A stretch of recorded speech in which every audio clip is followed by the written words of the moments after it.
Hello students, welcome to my channel PRP maths class. मैं प्रवीण कुमार आज आपको class 10 chapter 5 arithmetic progression NCERT का exercise 5.1 का theory part with example explain करने जा रहा हूँ।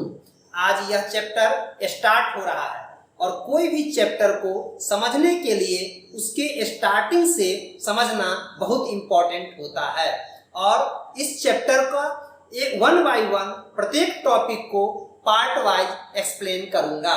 यदि आपको यह चैप्टर अच्छे से समझना है तो पूरी वीडियो को ध्यानपूर्वक देखना चाहिए। यदि आप वीडियो को बीच में स्किप करते हैं या अधूरा छोड़ते हैं तो आपको चैप्टर समझ में नहीं आएगा। इसलिए पूरी वीडियो को देखें और समझें। पार्ट बाय पार्ट इसके प्रत्येक टॉपिक को एक्सप्लेन करूंगा। तो बिना टाइम वेस्ट किए चलिए देखते हैं इसका थ्योरी पार्ट विथ एग्जांपल। वैसे भी कहा गया है well begin is half done. कोई भी काम की शुरुआत यदि अच्छा हो तो वह काम अच्छा होता है। तो आज यह चैप्टर शुरू हो रहा है। शुरू से इसके प्रत्येक पार्ट का पूरा वीडियो अवश्य देखिए। तो चलिए देखते हैं इसका theory part.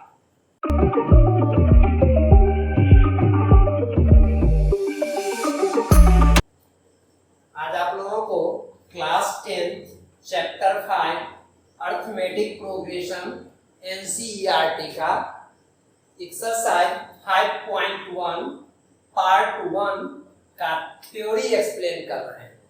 Theory means main points. Main points means इस चैप्टर में जो important definition, properties, formula and rule है वो। तो चलिए देखते हैं 1 बाय 1 करके इसका theory main point.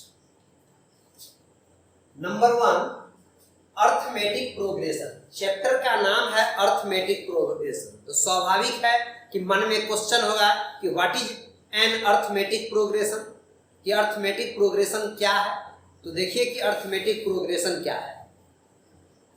N AP is a list of numbers in which each term is obtained by adding a fixed number to the preceding term except to the first term। इसका क्या मतलब हुआ तो समझिए। An AP is a list of number। कोई AP list of number है। जैसे देखिए 1 2 3 ये एक लिस्ट ऑफ नंबर है। दूसरा लिस्ट ऑफ नंबर है 100 70 40 डॉट डॉट। तीसरा लिस्ट ऑफ नंबर है -3 -2 -1 dot dot. Next list of numbers है 3 3 3 etc। तो an AP is a list of number. कोई एपी एक लिस्ट ऑफ नंबर है, नंबर का लिस्ट है। In which each term is obtained by adding a fixed number to the preceding term except to the first term. जिस list of number में first term को छोड़ के 1 को छोड़ के ये जो प्रत्येक टर्म है वह उसके प्रीसीडिंग टर्म में एक फिक्स्ड नंबर ऐड करके ऑब्टेंड किया जाता है। जैसे फर्स्ट टर्म को छोड़ दीजिए, 1 को छोड़ दीजिए, उसके बाद ये 2 कैसे ऑब्टेंड हुआ, इसके प्रीसीडिंग टर्म 1 में 1 ऐड करके, 1 में 1 ऐड कर दिए तब 2। फिर ये नेक्स्ट टर्म कैसे ऑब्टेंड हुआ, इसके प्रीसीडिंग टर्म 2 में 1 ऐड कर दिए तो 3। फिर इसके बाद नेक्स्ट टर्म होगा 4 कैसे आएगा, इसके प्रीसीडिंग टर्म में एक फिक्स्ड नंबर 1 ऐड कर देंगे तो 4 आ जाएगा। तो हम इस तरह से क्या देखें कि ऐसी लिस्ट ऑफ नंबर जिसमें फर्स्ट टर्म को छोड़ के जो नेक्स्ट टर्म ऑब्टेंड होता है वह उसके प्रीसीडिंग टर्म में एक फिक्स्ड नंबर ऐड करके। तो चलिए इसका कुछ एग्जाम्पल देखते हैं। 1-2 एग्जाम्पल से इसको समझते हैं, इसका कंसेप्ट क्लियर करते हैं। जैसे दूसरा एग्जाम्पल है 100 70 40 डॉट डॉट। तो फर्स्ट टर्म को छोड़ दीजिए, ये नेक्स्ट टर्म 70 कैसे आया, फर्स्ट टर्म में -30 ऐड करके, मतलब इसके प्रीसीडिंग टर्म 100 में -30 ऐड कर दिए तो 70 आ गया। फिर इसके बाद वाला टर्म ये 40 कैसे ऑब्टेन हुआ, इसके प्रीसीडिंग टर्म 70 में -30 ऐड करके। फिर 40 में -30 30 ऐड कर देंगे तो +10 एंड सो ऑन। क्लियर? अब जैसे देखते हैं -3 -2 -1, तो फर्स्ट टर्म को छोड़ दीजिए, तो सेकंड टर्म कैसे ऑब्टेन हुआ? इसके प्रीसीडिंग टर्म -3 में 1 ऐड कर दिए तो -2। फिर ये थर्ड टर्म कैसे ऑब्टेन हुआ? इसके प्रीसीडिंग टर्म -2 में 1 ऐड कर दिए तो ये -1 आ गया। -1 में 1 ऐड कर देंगे तो 0 आ जाएगा। ठीक है, तो इस तरह से फर्स्ट टर्म को छोड़ करके नेक्स्ट टर्म उसके प्रीसीडिंग टर्म में एक फिक्स्ड नंबर ऐड करके नेक्स्ट टर्म ऑब्टेन किया जाता है। ऐसे लिस्ट ऑफ नंबर को एपी कहते हैं। एक और एग्जांपल देखिए, 3 3 3। फर्स्ट टर्म को छोड़ दीजिए तो ये सेकंड टर्म कैसे प्राप्त हुआ, कैसे ऑब्टेन हुआ? इसके प्रीसीडिंग टर्म 3 में 0 ऐड कर दिए। फिर ये कैसे आया? इसके प्रीसीडिंग टर्म में 0 ऐड कर दिए। तो इस तरह से इस प्रकार का जो लिस्ट ऑफ नंबर है उसको हम अर्थमेटिक प्रोग्रेशन कहते हैं। अब है कि ये जो हर टाइप का एग्जाम्पल लिया गया है, इसमें ये जो हर टाइप का एग्जाम्पल लिया गया है इसमें ये समझाने की कोशिश किया गया है कि इसमें फिक्स्ड टर्म 1 ऐड किया गया, इसमें फिक्स्ड टर्म -30 ऐड किया गया, इसमें फिक्स्ड टर्म +1 ऐड किया गया, इसमें फिक्स्ड टर्म 0 ऐड किया गया। तो इसमें यह समझाने की कोशिश किया जा रहा है कि जो फिक्स्ड टर्म ऐड किया जाता है वह पॉजिटिव, नेगेटिव और 0 हो सकता है। क्लियर? अब नेक्स्ट पॉइंट देखते हैं, पॉइंट नंबर 2, कॉमन डिफरेंस, जिसको हम डी और सी से डिनोट करते हैं। ये सब चैप्टर का मेन पॉइंट है। जब आप इसको अच्छे से समझिएगा तभी आपको चैप्टर समझ में आएगा और उससे रिलेटेड प्रॉब्लम समझ में आएगा। इस चैप्टर से रिलेटेड जो एक्सरसाइज है, प्रॉब्लम है, उसमें कॉमन डिफरेंस का यूज होगा डी का। तो ये डी क्या होता है सो समझिए। What is D? The fixed number adding to each term to obtain next term except the first term is called common difference. इसका क्या मतलब हुआ कि फर्स्ट टर्म को छोड़ करके जो नेक्स्ट टर्म ऑब्टेंड होता है, तो नेक्स्ट टर्म को ऑब्टेंड करने के लिए जो फिक्स्ड नंबर ऐड किया जाता है उस फिक्स्ड नंबर को कॉमन डिफरेंस कहते हैं। क्लियर? जैसे देखिए इस एग्जांपल में फिक्स्ड नंबर 1 ऐड किया जाता है, फर्स्ट टर्म को छोड़ करके नेक्स्ट टर्म को ऑब्टेंड करने के लिए फिक्स्ड नंबर 1 ऐड किया जाता है। तो इसमें कॉमन इन एबव एग्जांपल इस एग्जांपल में कॉमन डिफरेंस हो गया 1। इसमें फर्स्ट टर्म को छोड़ करके प्रत्येक ऑब्टेंड जो है उसके प्रीसीडिंग टर्म में फिक्स्ड नंबर -30 ऐड हो रहा है, तो -30। इसमें जो फिक्स्ड नंबर ऐड हो रहा है नहीं वो है 1, और इसमें जो फिक्स्ड नंबर ऐड हो रहा है वो है 0। तो इन एबव एग्जांपल, इस एग्जांपल में इसमें फिक्स्ड नंबर है 1, इसलिए कॉमन डिफरेंस 1। इसमें फिक्स्ड नंबर -30 ऐड हो रहा है तो कॉमन डिफरेंस हो गया -30। इसमें फिक्स्ड नंबर 1 ऐड हो रहा है तो कॉमन डिफरेंस 1, और इसमें फिक्स्ड नंबर 0 ऐड हो रहा है। फर्स्ट टर्म को छोड़ करके नेक्स्ट टर्म ऑब्टेंड करने के लिए फिक्स्ड नंबर 0 ऐड हो रहा है, तो इसमें कॉमन डिफरेंस हो गया 0, आर कॉमन डिफरेंस, जिसको हम डी से डिनोट करते हैं। और इसमें एक नोट याद रखना है कि common difference can be positive, negative और 0। मींस कॉमन डिफरेंस पॉजिटिव भी हो सकता है, नेगेटिव भी हो सकता है और 0 भी हो सकता है। ठीक है? अब है point number 3, general form of terms of an AP. किसी एपी के टर्म्स का जनरल फॉर्म क्या होता है? थोड़ा सा हम जनरल फॉर्म को एक्सप्लेन करते हैं। जैसे आप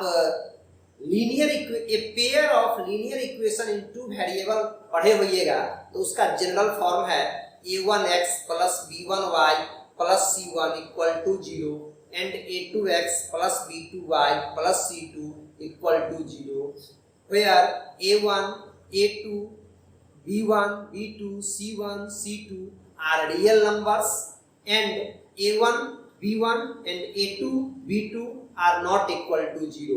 तो जब इक्वेशंस इस फॉर्म में होता है तो कहते हैं कि ये pair of linear equation in two variable है। जैसे क्वाड्रेटिक इक्वेशन कि जो equation ax square plus bx plus c equal to 0 where a is not equal to 0 के फॉर्म में हो तो कहते हैं कि यह क्वाड्रेटिक इक्वेशन है। ये क्वाड्रेटिक इक्वेशन का जनरल फॉर्म है। वैसे ही लिस्ट ऑफ नंबर्स का टर्म किस फॉर्म में रहेगा तो हम कहेंगे कि यह एपी में है, अदरवाइज एपी में नहीं है। तो चलिए देखते हैं the general form of terms of an AP, किसी एपी के टर्म का जनरल फॉर्म। ए फर्स्ट टर्म को ए से डिनोट करेंगे, ए में फिक्स्ड नंबर डी ऐड कर देंगे तो ए प्लस डी में डी ऐड कर देंगे तो a plus 2d dot dot a plus n d, where a is the first term and d is the common difference. इसमें ए को कहते हैं फर्स्ट टर्म और डी को कहते हैं कॉमन डिफरेंस।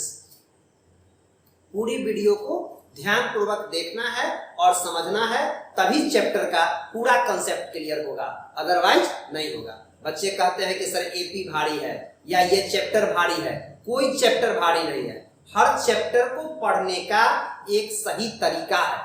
अगर हम उस सही तरीके से पढ़ेंगे तो कोई चैप्टर भारी नहीं है। क्या है, पहली बार थोड़े अरिथमेटिक प्रोग्रेशन या क्वाड्रेटिक इक्वेशन या a pair of linear equation into variable को पढ़ाया जा रहा है क्लास 10th में। ये बहुत समय से, बहुत पहले से चलता आ रहा है सिलेबस में। तो चलिए देखते हैं ये next topic number 4, finite AP. Finite AP क्या होता है? एपी दो टाइप का होता है, एक फाइनाइट एपी और एक इनफाइनाइट एपी। तो ये फाइनाइट एपी क्या है इसको समझिए। An AP in which number of terms can be counted is called finite AP. ऐसे एपी जिसमें नंबर ऑफ टर्म्स को काउंट किया जा सकता है। जैसे देखिए एग्जाम्पल 10, 20, 30 डॉट डॉट 100, इसमें नंबर ऑफ टर्म इसको काउंट किया जा सकता है। इसको हम कहेंगे फाइनाइट एपी। या कहें कि ऐसी एपी जिसमें लास्ट टर्म दिया हुआ है, ये लास्ट टर्म है 100, जिस एपी में लास्ट टर्म दिया हुआ हो उसको हम कहते हैं फाइनाइट एपी। क्लियर? नेक्स्ट है infinite AP. What is an infinite AP? Infinite AP क्या होता है? An AP in which number of terms cannot be counted is called infinite AP। ऐसे AP जिसमें नंबर ऑफ टर्म्स को count नहीं किया जा सकता है। For example 10, 20, 30 dot dot etc। मतलब इस AP में, इस लिस्ट ऑफ नंबर में टर्म्स को काउंट नहीं किया जा सकता है। या इसको हम इस तरह से भी डिफाइन कर सकते हैं कि an AP in which last term is not given, वह एपी जिसमें लास्ट टर्म नहीं दिया रहे उसे इनफाइनाइट एपी कहते हैं। ठीक है, अब देखते हैं पॉइंट नंबर 6।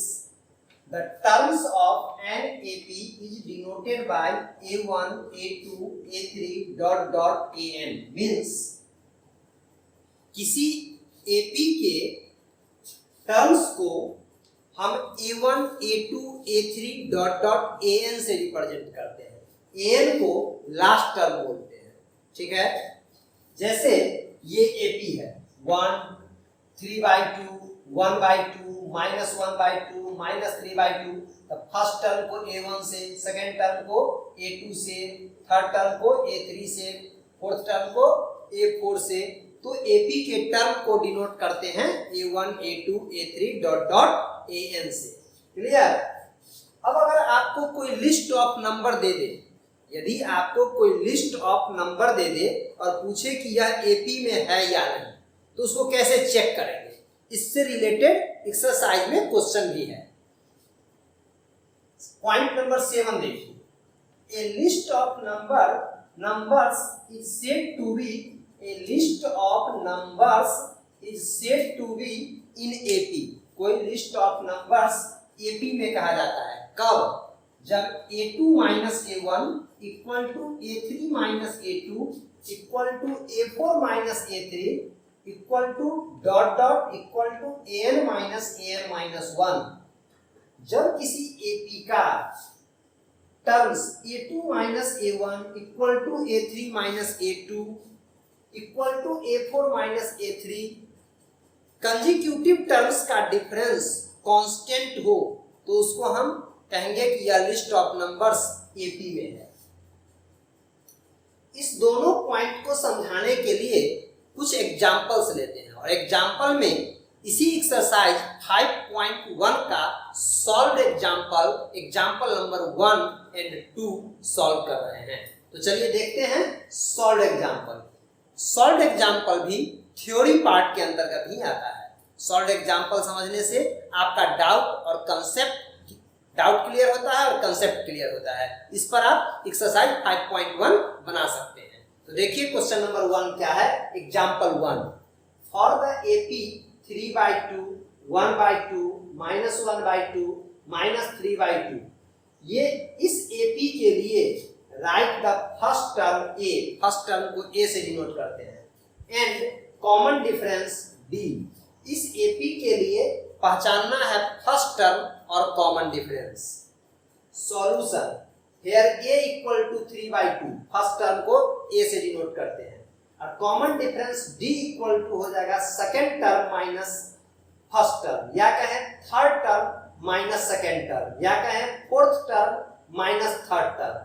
तो 1/2 माइनस 3/2, 2 का एलसीएम 2, 1 माइनस 3 माइनस 2/2, 2 1 जा 2 -1, कॉमन डिफरेंस हो गया -1। क्लियर? क्वेश्चन नंबर 1 समझ में आ गया। अब example number 2, which of the following list of numbers form an AP, यहाँ क्वेश्चन मार्क है, पहले इसको समझिए।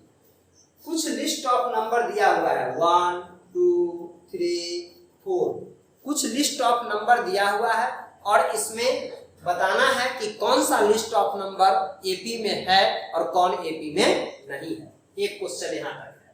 If they form an AP, यदि ये AP में है, राइट द नेक्स्ट 2 टर्म्स, तो अगला 2 टर्म्स बताना है, अगला 2 टर्म्स, नेक्स्ट 2 टर्म्स लिखना है।